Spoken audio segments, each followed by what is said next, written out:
1988 at the Right Track Inn in Long Island. It was bands that, when I talk about them, people haven't heard of them, but they were my first bands. It was the Chislers.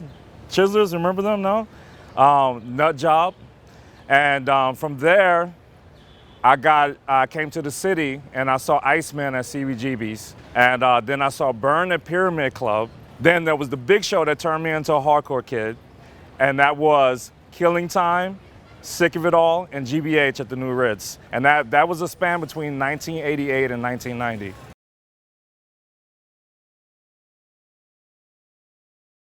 CBGBs. I miss CBs. Played there a bunch of times. I still have the scars, and sold it out once. And I also miss the Wetlands, because the Wetlands would let you, if you had a good idea, you can come in and do your own hardcore matinees there. I did 2 hardcore matinees there, and I did VOD's first Manhattan show there, and then Coney Island High, because they would also let people come in with a good idea and create their own hardcore matinee.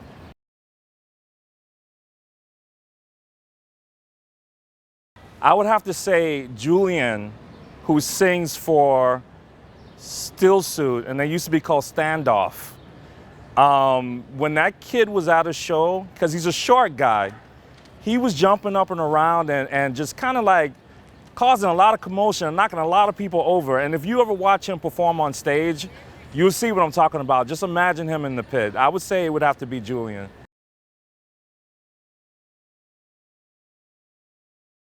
I wish that I was at the tapings of any of the shows that happened for the decline of Western civilization. Like, I wish I was there to see Fear.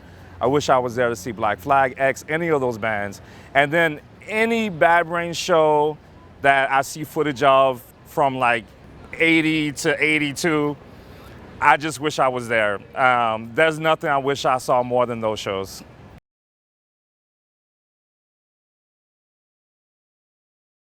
I would have to say it was Burn at the Pyramid Club. Shaka was like this maniac. He would do just like somersaults into the crowd, like every song. And I was scared at those shows. And Gavin was swinging his guitar around, and it's questionable if he was hitting people on purpose or not. But that frightened me and inspired me all at the same time. And musically and just the energy on stage, I would have to say it was Burn at Pyramid Club. And that was in the early 90s.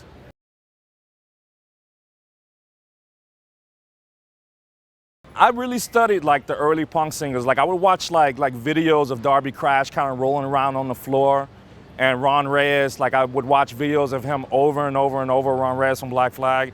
HR, of course, I would just study these videos, trying to think of how I was gonna get a good stage presence. And then I would say Angelo from Fishbone. I have to give him his credit, because I went to mad Fishbone shows, and this guy was just death-defying. Like, he would climb balconies and dive 20 foot high into the crowd. You know, it was crazy. Well, I would have to say Mackie, because I fell in love with Mackie on the Quickness Bad Brains album, his plan, and then I discovered Chromax that way, actually. And the second drummer I would have to say would be Sammy from Gorilla Biscuits. He was in Judge, he was in Glassjaw, he was in so many bands. But Sammy, I think, is totally underrated and blows my mind.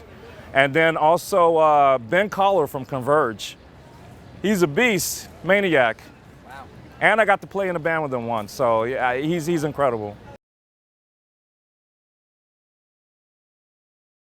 The recent band that blows me away every time I see them, they have a great message and they're such a tight band, is La Ramada, you know, like Latino Hardcore Fury from Dominican Republic, but now they're out of Chicago. They blow me away. Also, I want to mention, I'm thinking this band that people need to hear called Neighborhood Shit from Boston. They're pretty good, and they had this whole thing going on in Boston, this scene. They had this place called the Rec Center that they were doing hardcore shows, and those guys are not only contributing to their scene, but they're just a great, great live band.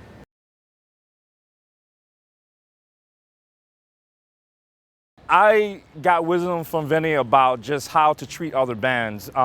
When Ache opened for Agnostic Front, we went on really early, and there wasn't a lot of people in the room, But all of Announcer Front showed up for our set, which I thought was pretty incredible, a band that level, in my opinion, that they still support all the, opening bands. And Vinny went around on the floor and told these kids, stand up, this is a hardcore show, what are you doing? And that kind of stuck with me, I'm gonna be there early for bands, I'm gonna support bands, and it's amazing that Vinny still does that. Follow your gut. Don't let anyone tell you that you don't belong when you first come into the hardcore scene. When you're living at home, you feel like you need to get out and get away from your mom, do it. Go take that chance, be in the street for a little while, get those experiences. Start a band. We need your message. You never know. Your message might be the message that changes everything. So you're important. You're what's going to keep hardcore going.